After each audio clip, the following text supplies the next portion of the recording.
I'm Chloe, and as the intro suggested, I'm going to show you a step-by-step tutorial on how I draw my portraits in my personal style. The images shown here are examples of my portrait style, and this is how I'm going to be showing you how to draw like this. I'm going to start off by saying that I'm not a professional, I'm not a teacher or anything, I'm still a student myself, I'm only 17, but I've been doing portraits and digital art for the last 3 years now.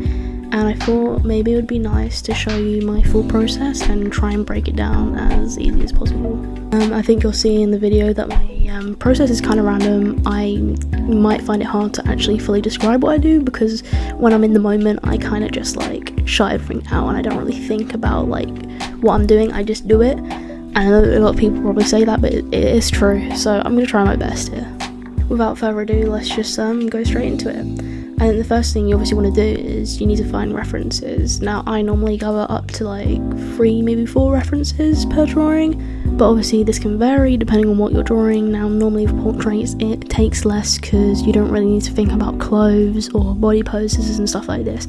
The drawing I'm about to show you right now, I did use a couple of references because I needed like different things like tattoos, colouring, face proportion, stuff like that. For example, this is the reference that I used to draw. Here are some other references that I use for different things like tattoos and the colouring.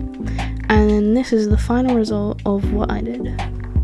I'm now going to show a speed paint of my process and I'm going to try and like follow along with what I was doing. It might be a bit hard because I had to speed it up quite a bit. It took me like 3-4 hours to draw the whole thing, and obviously I can't show that on TikTok. So how I personally start out, I get the full photo on my page and then I trace like the basic shapes and outlines. This is just what I use as a guideline for my sketch. It helps me sort of get an understanding of what the proportions are and what are the exaggerated shapes involved for, let's say, the face shape and the body in general. Every person has a different face shape and face proportions, really. The guy that I'm drawing, CM Punk, he has quite like a squarish sort of like long, maybe even rectangular, sharpish shape that he has. I don't really know how to explain it, but yeah. Obviously some people have different ones. There's rounder faces, oblong faces, triangle faces, diamond faces, but that's an explanation for another day. As for I normally start off with the nose. I'd say like it's sort of a circular shape for the tip and a more like oblong shape for the nose bridge. As for the proportions, you normally would want to put the nose tip in the middle of the face with the earlobes on either side of the nose tip, and then the tip of the ear, so like the top part, is in line with the eyes. The eyebrows are obviously above the eyes. This depends on the person again. Some people have more lower eyebrows, some people have higher eyebrows. As for the lips, you want the lips to be in the middle like of the jaw. It wants to be in line with like the bottom of the face, if that makes sense. But yeah, I just continue on with the sketch from this point. I just try and add as much detail as I need before I go onto my line art. Obviously you'll understand that this is not the most realistic style out there. I do like to keep my anatomy and at least some of the facial features somewhat realistic and accurate, but I have an exaggerated style.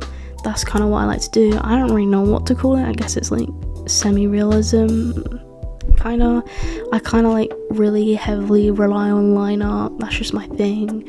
I like to exaggerate shapes and the sharpness of a character.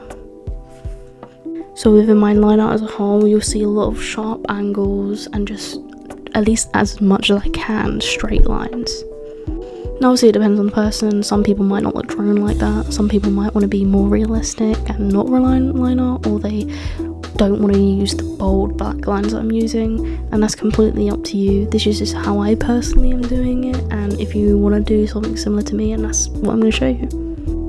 I personally use Krita for all of my fan art and just art in general, and I use, I think, a thick paintbrush for my line art, and I use the same brush for my colouring. I don't know what it's called, but you'll see it's like one of the first brushes that come up in the brush menu, and like what I use for my sketches is an ink brush. At this point I'll try and keep my brush strokes loose. I might not even follow fully my sketch. Honestly, my sketch, as much detail as it holds, is not exactly what I want to do, sort of more of a guideline for what I imagine it will look like in a more like detailed sort of lineup. You'll probably notice there were some points where I redrew the same thing like 10 times, and honestly that's normal.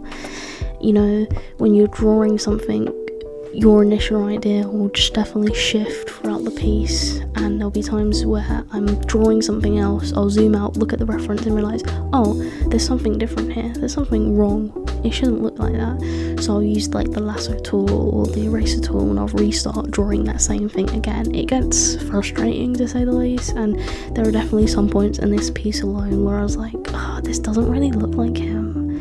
I could do better, you know, but sometimes you just need to take a break. That's what I do. I take like 2 days to draw mine pieces, even though it only takes 3 hours, because if I spend 1 day drawing one thing, I'm just gonna get in the zone and I'm gonna be like, oh, I don't like how it looks.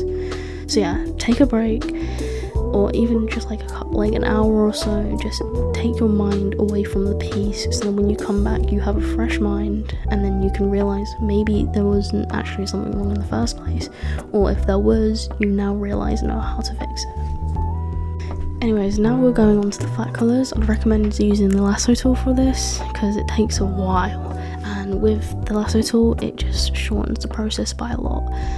With the eyes, do not use white unless you're doing that like cartoonish style, then go for it. But for my style, at least for like a semi-realistic or even a realistic style, no eye colour is pure white. You want to get like sort of a soft beige maybe, or a greyish colour would work.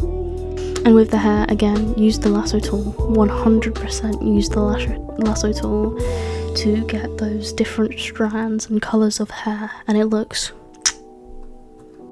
And now we're on to the shading. Now personally for my shading, I get like a more exaggerated, like a really darker shade, mainly for like references like this where you can see there's like a harsh contrast between light and dark. Once I've gotten the basic shading and rendering done for the face, I like to do red overlays where some people might have rosier areas, or a blush as you can call it as well. This tends to be in the cheek, nose, maybe a bit in the chin and the forehead. It depends. Some people have less rosier features, some people, mainly if they're paler, will have more intense blush, but CM Punk, he doesn't really, so I did it on a lighter sort of scale. With the white overlays, that's what you call the highlights really. That's where the light is mainly like popping off on the skin. You just really got to follow the reference and see where there's a more harsher light area compared to the shading. This tends to be in the eyebrows, maybe a bit in the eyelid as well, the nose, and like inside the creases of the face, sort of like where cheekbones are as well, or also and the lips. I don't personally put as much detail in the body compared to the face because I don't really care for it that much, but you still need to have like a similar level of shading in the body, and I do put some red and white overlays around as well. So we're coming to the end of like the rendering process here, so like the last final tips I can sort of think of off the top of my head is sort of like how skin tones really work. You have like the intense shadows, the normal shadows, the mid-tones and the highlights. The mid-tones are kind of like just the average sort of main part of the skin color, I would say. Now I normally put a red overlay for that part.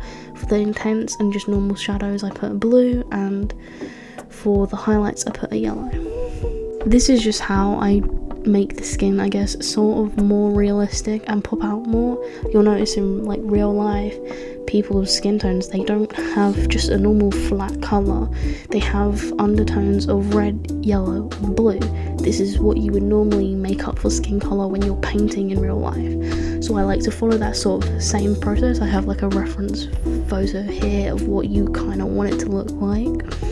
And then you just like put it on an overlay setting and then put down the opacity by a lot. I'm talking like 4 to 11 really. You don't want it too intense unless that's something you want to go for.